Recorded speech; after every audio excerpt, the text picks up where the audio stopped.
வந்து green colour singles அதில் charge இல்லை. இப்போ வந்து நம்ம புதுசாக இல்லை சார்ஜ் இருக்குன்னு பார்க்கலாம். வாங்க மழை தட்டி பார்க்கலாம். நிறைய இருக்கு ஃப்ரெண்ட்ஸ்.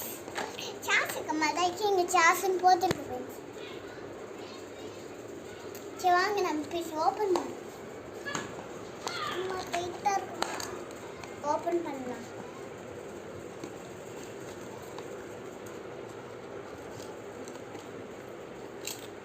சூப்பராக வச்சுருக்கு. நீங்களும் டைம் பண்ணுங்க. நாங்கள் இன்னும் கொஞ்ச நேரம் கழிச்சு சார்ஜ் வீடியோ பண்ணுவோம். ஷார்ட்ஸ்லாம் ஃப்ரெண்ட்ஸ் நம்ம ஏமாற்றிட்டாங்க ஃப்ரெண்ட்ஸ். சரி ஃப்ரெண்ட்ஸ், நம்ம அடுத்த வீடியோவில் வந்து சார்ஜ் இன்னொரு பிஸ்னஸில் பார்க்கலாம்.